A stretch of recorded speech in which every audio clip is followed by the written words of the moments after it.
ही पत्रकार परिषद घेण्याचं कारण एवढंच आहे की नगरपालिकेमध्ये 16 तारखेला नगराध्यक्ष मॅडमनी जी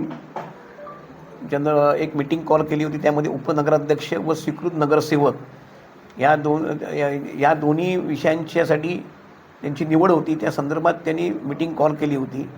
त्यामध्ये उपनगराध्यक्ष म्हणून निवृत्ती पाटलांची निवड झाली. स्वीकृत नगरसेवकमध्ये 3 नगरसेवक नगरपालिकेला आले. त्यांच्या गटाला 2 गट नगरसेवक आले. आमचा नगरविकास आघाडीला आम्हाला 1 गट आला, 1 नगरसेवक आला. त्याप्रमाणे आमच्याकडनं स्वीकृत नगरसेवक उपेंद्र कोलेटकर उर्फ कुंभार ह्याचं आम्ही नामनिर्देशन भरलेलं होतं. त्याप्रमाणे वैद्य झालेलं आहे. प्रांतांनी त्याप्रमाणे त्याचं वैद्य केलेलं होतं. नगराध्यक्ष मॅडमना फक्त अधिकार 21 डिसेंबर 2016च्या ह्याच्याप्रमाणे प्रांतांनी दिलेल्या वैद्य नावांचं वाचन करणं हे बंधनकारक आहे. नगराध्यक्ष मॅडमनी फक्त त्यांच्याकडच्या 2 नगरसेवकांचं वाचन केलं आणि 1 नगरसेवकाचं कारण सांगितलं की माझ्याकडे अर्ज आलेला आहे, त्यामुळे मी कोणावर अन्याय करणार नाही, मी त्याप्रमाणे शासनाचा गायडन्स घेईन. मी त्यांच्या कायदा सांगितला, त्यांना बंधनकारक काय ते सगळं समजून सांगितलं. त्यामध्ये ऐकायला तयार नाही. त्यांनी आमच्यावर तेव्हा तिथे अन्याय केला. आम्ही तो अन्याय सहन केला. त्यांच्याकडनं गव्हर्नमेंटकडे काही विचारणा झाली नाही. शेवटी आम्ही 19 तारखेला समोरनं गव्हर्नमेंटकडे कलेक्टर साहेबांकडे, माननीय कलेक्टर साहेबांकडे अर्ज केला की बाबा आमच्यावर असाचा अन्याय झाला आणि असाचा प्रकार झाला. कलेक्टर साहेबांनी त्याप्रमाणे तात्काळ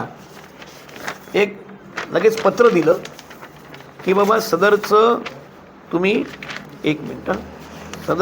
ही जी मीटिंग आहे ही मीटिंग घेऊन ती निवड करण्यात यावी म्हणून असं सांगितलं. त्या तारखेचं पत्र माझ्याकडे आता आहे. एक बघू द्या. हे पकड.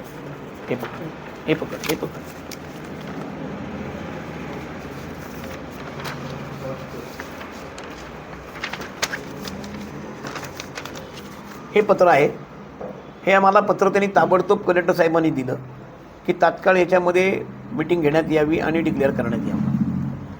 त्यांनी काय कुठल्याही प्रकारचं CO जे होते नगरपालिकेचे त्यांनी कळवलं की असे पत्र आलेले आहेत, त्यांना दिलं. त्यांच्या नावाने होतं, माझ्या नावाने होतं, मला माहीत नाही. म्हणजे मला जी काय माहिती मिळाली पण मला पत्र आलं.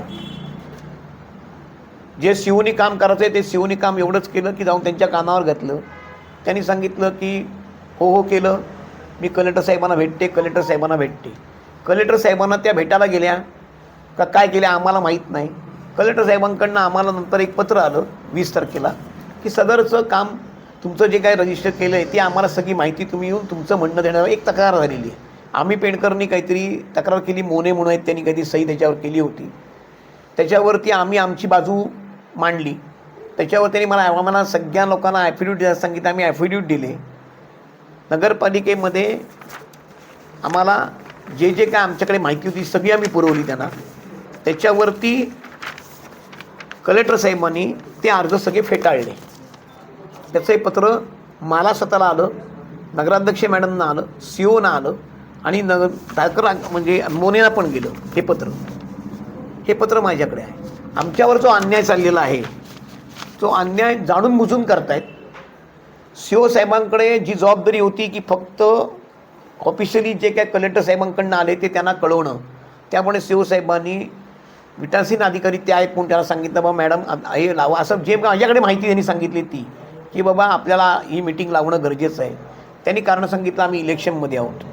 आमदार साहेबांना भेटले. आमदार साहेबांनी पण तेच सांगितलं की आम्ही इलेक्शन सोमवारनंतर बघू. ते झालं, ते दिवस गेले.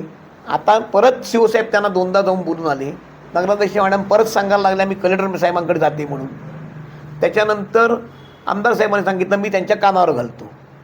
हे मुद्दामून टाळाटाळ चाललेली आहे आणि आम्हाला न मिळवण्यासाठी लांबच चाललेलं आहे. माझ्याकडे जी माहिती आहे त्या माहितीप्रमाणे नगरपालिकेची कुठलीही कमिटी ह्याच्यामध्ये होऊ शकत नाही. कारण हा कोटा आहे. 24 नगरसेवक निवडून आलेले, 1 नगराध्यक्ष व 3 नगरसेवक कॉप्शनमध्ये नगरपालिकेला मिळाले, असे 28चा टोटल एकूण संच असतो. त्याच्यातनं सगळं तुमच्या कमिट्या निवडल्या जातात. माझ्या माहितीप्रमाणे कमिट्या कुठल्याही निवड होऊ शकत नाही आहे. आज नागरिकांना पण तुम्ही वेटीस धरताय, आम्हाला वेटीस धरलं ठीक आहे, पण नागरिकांना पण वेटीस धरताय. कुठल्या तऱ्हेचा ठराव कुठल्या कमिटीमध्ये होऊ शकत नाही, कुठली कामं होऊ शकत नाही आहेत. ही सगळी बाजू जी आहे ती त्यांनी ध्यानात त्या घेत नाही आहेत आणि त्या फक्त आम्हाला न मिळण्यासाठी आणि आमच्यावर अन्याय करण्यासाठी हा प्रकार केला आहे. आम्ही काही दिवसाची वाट बघतोय, नाहीतर आम्हाला एक दिवसाचं लाक्षणिक उपोषण करणं भाग पडेल आणि त्याप्रमाणे आम्ही ते केल्याशिवाय राहणार नाही आणि आमचा अन्याय आम्ही सहन करणार नाही.